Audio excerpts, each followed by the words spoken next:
This is a Fox News alert. The world watching the markets in the aftermath of the Brexit vote. Right now, we're looking at the Dow Jones Industrial Average here at home, posting a 255-point loss. This after suffering a big loss on Friday.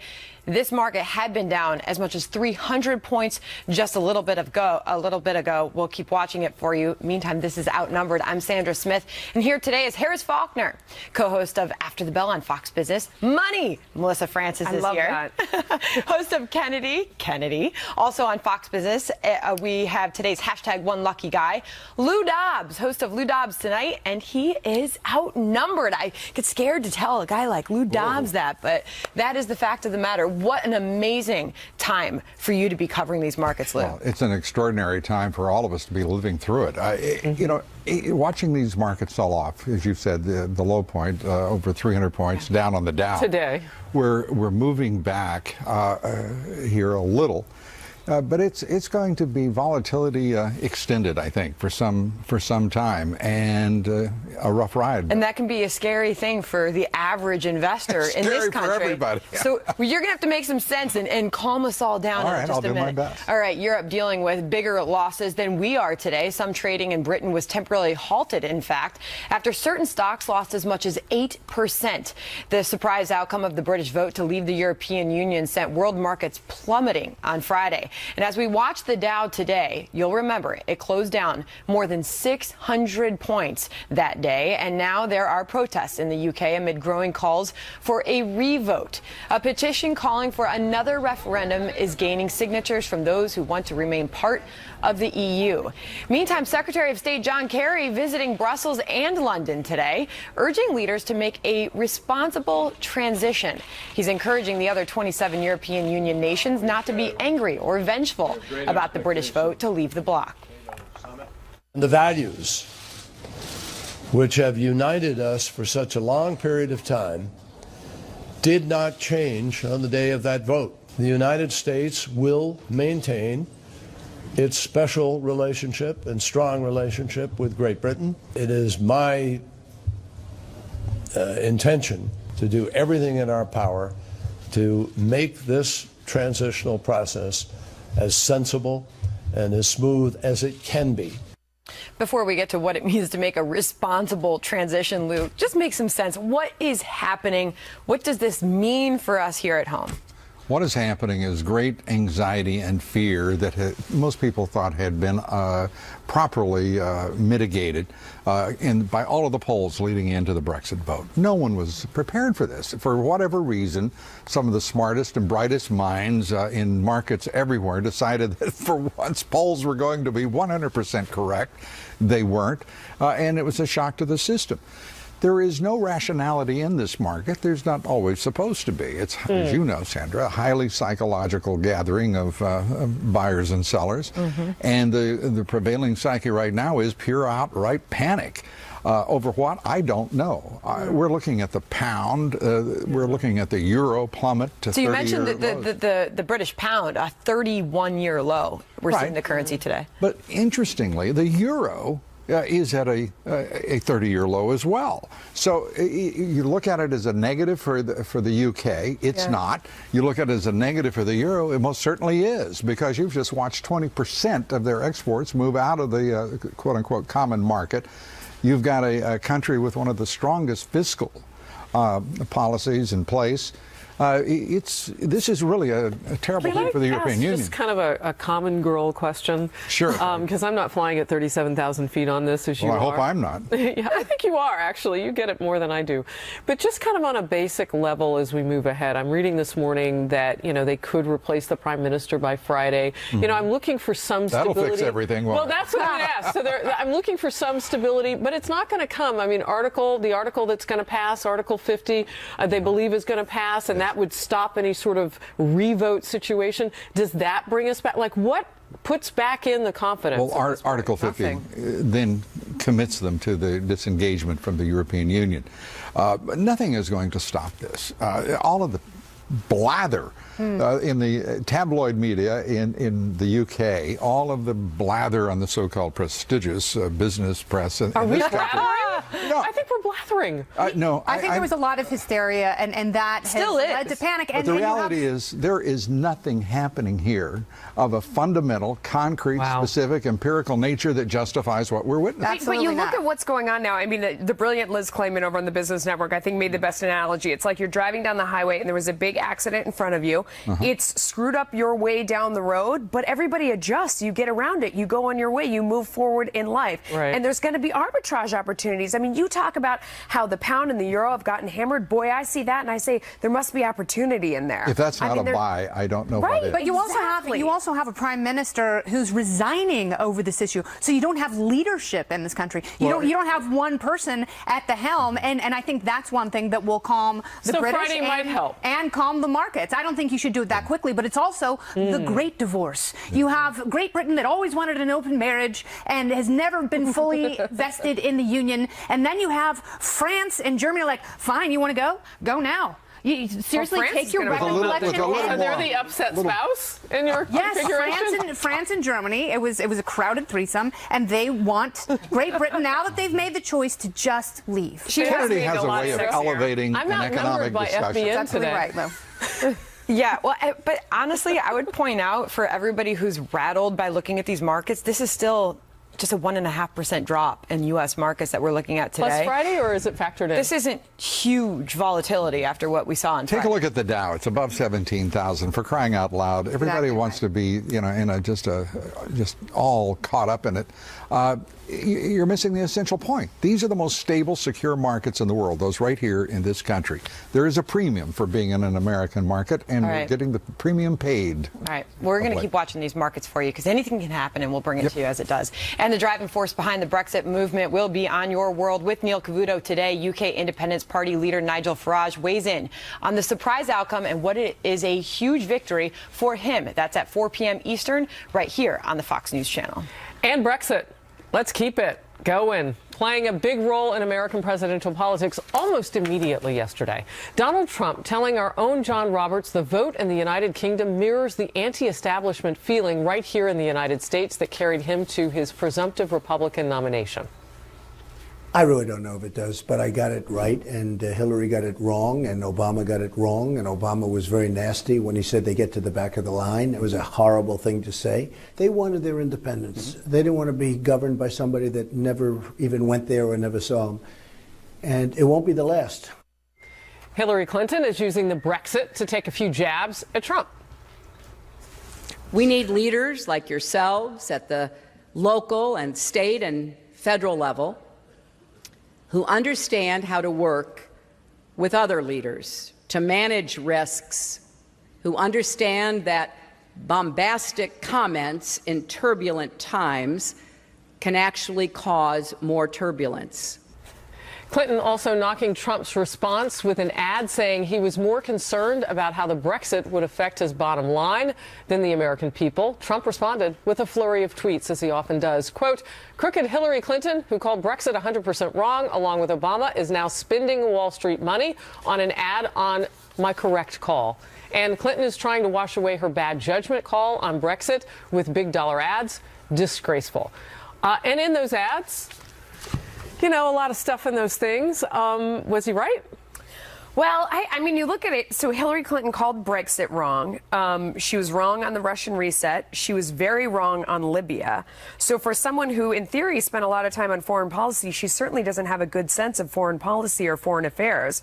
I mean, she's the one that's sort of trying to scramble and spin this in her direction when, just like President Obama, who stood up there and said, listen, if you guys do this, you're going to have to get in the back of the queue, making a little quip. I mean, they just prove time and again that they don't have their finger on the pulse of what real people actually think. So what does that mean, get in the back of the queue? I mean, is the president making a joke about this? No, I mean, he's trying to bully the UK, and it was so embarrassing for him to go over there in that joint press conference with David Cameron and wag his finger at the press, and they pushed back immediately, as they absolutely should have. And if you stand back and you look at what Hillary Clinton and President Obama say about the Brexit, why do they want them to remain? Why don't they want the UK to exercise their sovereignty? Because because they're authoritarians who want to control everything, and they think they have a better shot of doing that with a weak EU. Yeah, I mean, the president getting in there with those words, get to the back of the line, isn't that what Hillary Clinton said to someone who tried to get her autograph that one time? Do you remember that? Get to the back of the line. Well, what happened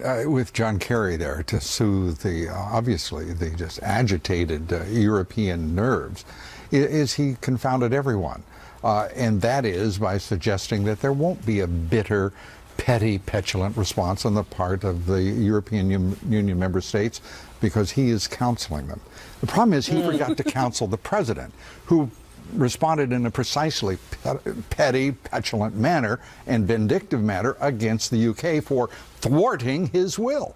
He is the most authoritarian inclined leader outside of the European Union that I can think of. I do want to hit on the comments, though, about the currency and Donald Trump. Do you think there was any misstep there? Do you think that could be, and I'm just playing the other side of this just for the sake of doing it, but Donald Trump making the comments, well, the weaker pound that now the country's dealing with could be good for business. It is good for business. Which is fact. It's good for his business. It's good for any business within the European. Hillary Clinton is seizing on those comments. It's insensitive. But that's silly, and it may appeal on a certain level, but people are paying attention to this, are smart enough to understand monetary policy and exchange rate impact. It's just because a cheaper currency there makes their goods. A cheaper currency makes the goods cheaper. But if we go over there, we buy stuff, it's cheaper for us. Here's what I would say about Donald Trump, and I do think it's time for him to set aside his personal investments and business enterprises. He's there helping his family. He was doing that is to support his kids. But the fact of the matter is, as president now in a general election, president to be, or want to be, if you prefer, he has to focus strictly on what is before him. So you don't think he should have gone? Because, I mean, look at the political opportunity and chance that he had by being there on the day that they were voting. They're going to chew him up no matter what he does. Okay. The point is, as a matter of fact, I think the thing was a net plus. He looks like a genius once again. For having been there. All right, we'll move on. A major ruling by the Supreme Court today, with the justices making their biggest decision on abortion in decades. We'll go live for reaction outside the U.S. Supreme Court, and two new national polls with dramatically different takes on the general election matchup between Donald Trump and Hillary Clinton, potentially. Is it her race to lose, or could she have a serious problem among independent voters? And we're making more Outnumbered right after the TV version of us wraps up. We pop up online, foxnews.com/outnumbered. Click on the Overtime tab. Or we're on Facebook Live now. Thousands of you watching that way. Either way, we're going to get your postings, your comments, your postings on the live chat or Facebook into our conversation. We'll see you there. Fox News Alert, a major Supreme Court decision throwing out a Texas law regulating abortion clinics. The justices ruling the law imposed unconstitutional burden. President Obama says in a statement he's pleased to see the Supreme Court protect women's rights and health. Hillary Clinton calling the decision, quote, a victory for women in Texas and across America. No public response so far as we were watching for it from Donald Trump. Shannon Bream is live at the U.S. Supreme Court with more. Shannon? Well, Harris, it was quite a scene out here today. Hundreds of protesters gathered on both sides of this debate hoping to win. And today it was the pro-choice side that came out victorious. They were pushing back and fighting against regulations out of Texas. A couple of key decisions there in a law that was passed. One, that abortion centers would have had to meet the same kinds of standards as surgical centers. And second, doctors performing abortions would have had to have hospital admitting privileges within 30 miles. Both of those struck down today. Elise Hogue, who is the president of NABRAL Pro-Choice America, had this reaction afterwards. Today was not only a victory for abortion access for Texas and for women. What it was a victory for truth. The court actually affirmed the fact that if we're honest with ourselves, the Constitution was being abridged and that women are safer when we have abortion care in our own communities.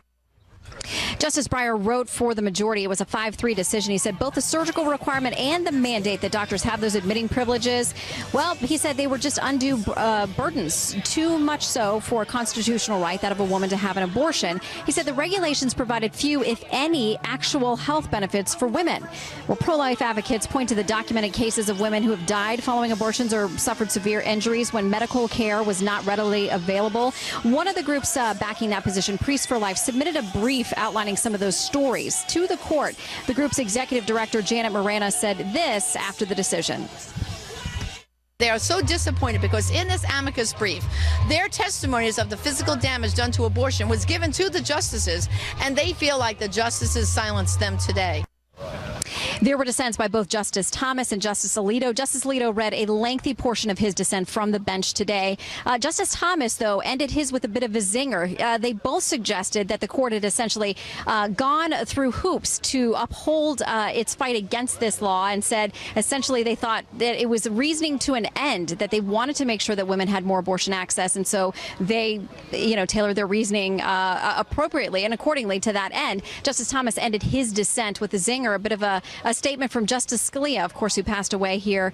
They were very close, and he said essentially, the law is no good, and people will just come to the decisions that they want to by working it whatever way they need to. Harris. Shanna Bream, thank you very much. Two new polls are giving us a closer look at a general election matchup between Donald Trump and Hillary Clinton. This ABC News Washington Post poll giving Clinton a 12-point edge. Clinton is up from last month with 51 points, while Trump's numbers dropped to 39%. But the race looks much closer in this NBC News Wall Street Journal poll. Clinton with 46 and Trump only 5 points behind with 41. A statistical tie, as those numbers are within the margin of error. Trump campaign chairman Paul Manafort says they don't need to fixate on the polls. We have a candidate who doesn't need to figure out what's going on in order to say what he wants to do. So our campaign is organized. We're ready. Okay. We're going to have a good convention. And we're confident that that we are not behind the Clinton campaign. They're muscle bound. We're not. What can we derive from looking at this new polling, Lou? Well, 6-7 points of variance, one which is the outlier. The reality is the battleground state polls show a very tight race between Clinton and Trump. That has to be exhilarating for the entire campaign and his supporters, his followers. And the national polls are a distraction because it's a state-by-state battle. And if he prevails in Pennsylvania, Ohio, and Florida, as 3 battleground states, and takes what Mitt Romney got in 2012, he's president of the United States. And they're quick to dismiss this. But let's talk about if there was a third-party candidate involved here, and looking at the ABC Washington Post poll first. So you've got, in this one, Clinton 12 points ahead, but 10 points ahead with a third-party candidate put in there. With two independent party candidates. Correct. And then you go to the NBC Wall Street Journal poll, where there was an even narrower margin as far as the lead that Hillary has over Trump, 5. But with the third-party candidates, just 1. So clearly, Kennedy, this siphons votes away from Hillary. It does. And pollsters have to keep including Gary Johnson and Jill Stein when they talk about other candidates running for president, because Jill Stein really neutralizes the progressive threat that Hillary Clinton poses, even if she has someone like Elizabeth Warren. She's further left than Bernie Sanders, and she's actually a very interesting candidate, and a woman who was also running for president who has been marginalized by the press. You have Gary Johnson. He's a libertarian who ran in 2012, former Republican governor of New Mexico, and he's become really interesting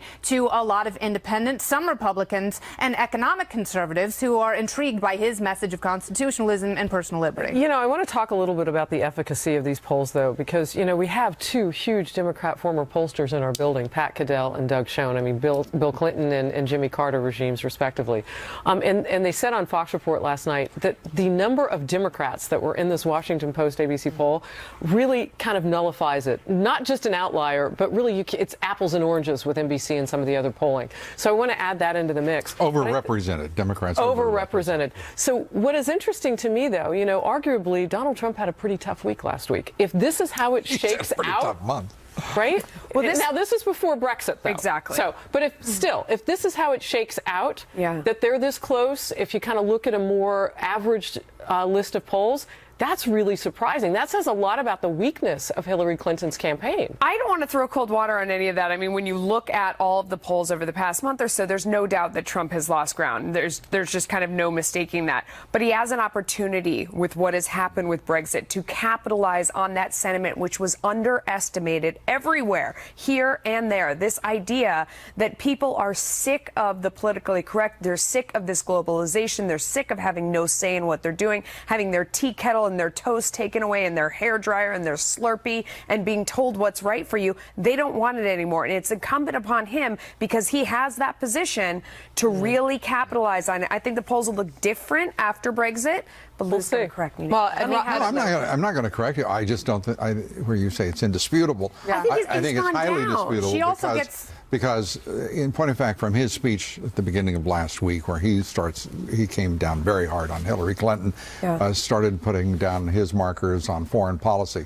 The man has taken a turn, even though he's criticizing his opponent in Scotland at the opening of one of his resorts. He did so in a very constrained, not just by his standards, but a very constrained manner. That's very true. And had very effective messaging. That's a big deal. She got a bump with Bernie out. Remember, she was getting hammered from both sides, and that's when the race was really closing. And with him out, she gets that boost. Long time between now and November. You think he's exiting? That's true. Right. You should call him and tell him. He doesn't know. Ed Rollins' words this morning, he's like, you can take the polls any way you want, but it does show it's going to be a very tight race come November. All right, Hillary Clinton with the first today, appearing with Elizabeth Warren on the campaign trail, perhaps hoping to pick up support from reluctant progressives, and also raising more speculation of a Warren VP pick. What would voters think of a two-woman ticket? Plus, new fallout in the Clinton email scandal. A top IT official says a 2010 decision to temporarily disable security features for Clinton's private server laid out a welcome mat for hackers. So was our national security put at risk in any serious way? It's a little while ago, Hillary Clinton being joined by Senator Elizabeth Warren. Did you see the matching pantsuits? There they are. This is a rally in the crucial swing state of Ohio today. The visit marks Clinton's third trip to the Buckeye State this month and Warren's first appearance on the presidential campaign trail. She immediately went after Donald Trump. When Donald Trump says he'll make America great, he means make it even greater for rich guys just like Donald Trump. It is really important that voters here in Ohio and across America understand this. She exposes him for what he is: temperamentally unfit and totally unqualified to be President of the United States. Warren's appearance is further fueling speculation she could be a potential running mate for Hillary Clinton and Donald Trump, with some words for Warren. He tweeted shortly before the event. Crooked Hillary is wheeling out one of the least productive senators in the U.S. Senate, goofy Elizabeth Warren, who lied on her heritage. Now, I mentioned the matching suits and the need for maybe a color wheel with these women. It would have helped, Harris. Right? A little contrast. Elizabeth Warren was talking about somebody's hat. Watch this. Donald Trump says he'll make America great again. It's right there. No, it's stamped on the front of his goofy hat. You want to see Goofy? Look at him in that hat.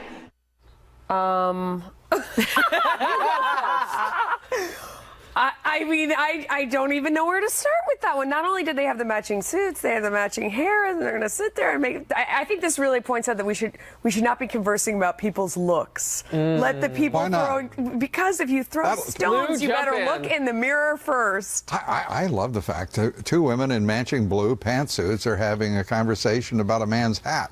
Where are we going? This is at the level of a class president's sophomore year high school. Maybe. They look ludicrous. They are behaving preposterously. And if this is their idea of elevating the public discourse in a presidential election, I think Trump wins going away. Can we talk about the women element a little bit, Kennedy? Because, you know, there was the jury was still out on whether or not Hillary Clinton would want to share her woman's moment with another woman on the ticket. How'd they do today? It's stunning. I mean, I really think you're going to see a huge shift in the polls. They're Thelma and Louise at the end of the movie. They would drive the country off a cliff. I mean, that will happen with certainty if you elect these two people.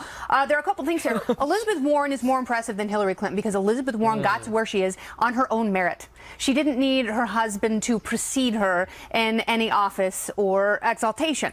However, Elizabeth Warren is a total statist. She despises the free market, and she would truly run our economy into the ground. She's so in love with Dodd-Frank. I think that she takes the legislation on with her and does untoward things. So, in other words, she wouldn't hand the economy over to her husband. No, she would do it herself. She would take the yoke and she would jam the thing right into the But seriously, aside from gender or anything like that, to your point, how can you have a matchup like this without, I mean, Donald Trump will have a field day pointing out the hypocrisy of somebody like Elizabeth Warren, who is adamantly against Wall Street and big banks, teaming up with someone who gets her campaign funding from the big banks. How does that work, Lou Dobbs? I mean, is this like the best frenemy situation we've ever seen on the planet? Or is there something else? I don't know how you would describe these two people, but two supernovas exploding and about to die. It's just, it is extraordinary. The closer they get to one another, the closer they get to one another, the more they neutralize one another. The worse each makes the other look. It is a sad day when this is the best they can come up with.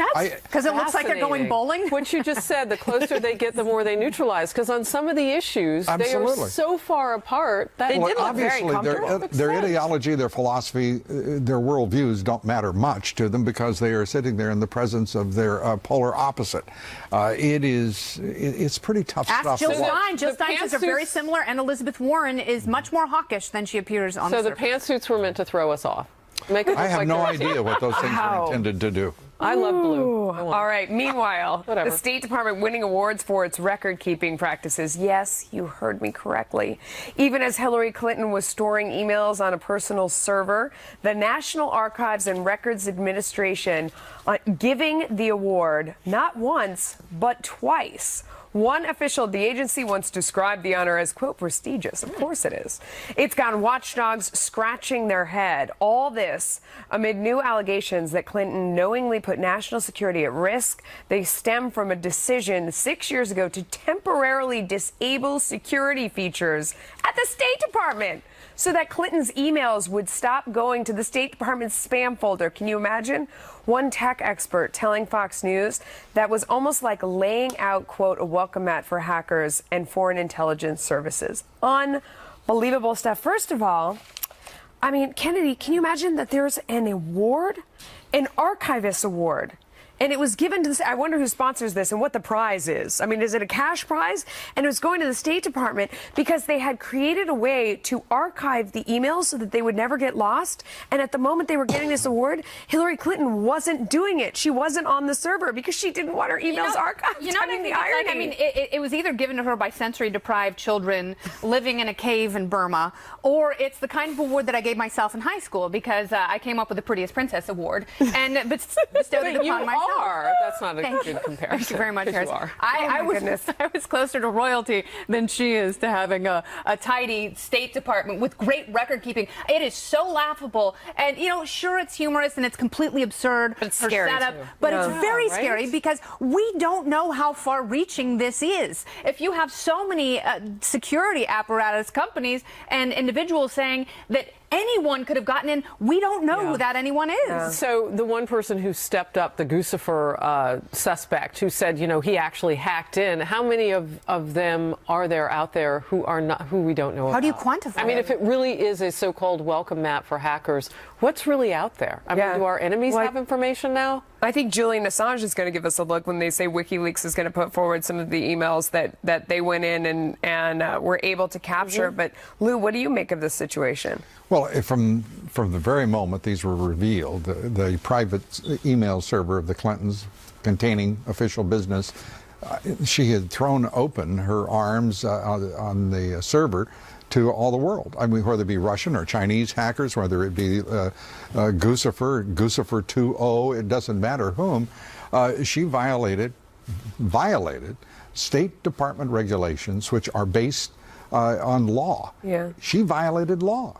And this is just an update on what is a continuing truth. But you make that such a clear argument, but there is criticism of the GOP, Lou, for not really, you know, not really championing that argument and not really nailing Hillary Clinton on this investigation. I mean, Donald Trump, has he really been effective at making it very clear what she's done here? You know, honestly, I think he has done a very good job of engaging the issue, but without beating everyone over the brow with it, because he will get backlash as soon as he does.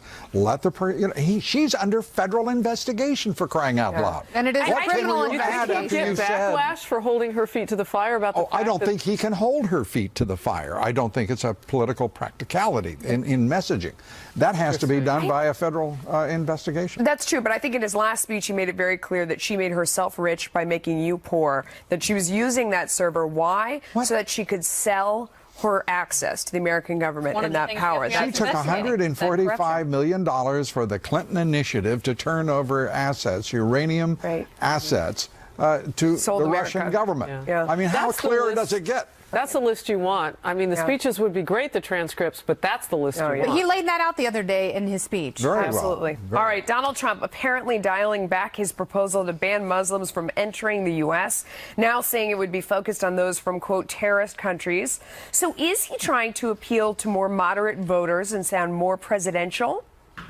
And right after the show, catch more from the couch. You can join us on our live chat by clicking the Overtime tab at foxnews.com/overtime. You can also find Overtime live on Facebook. Go to facebook.com/outnumberedfnc. We will be there. Please join us. We'll be right back.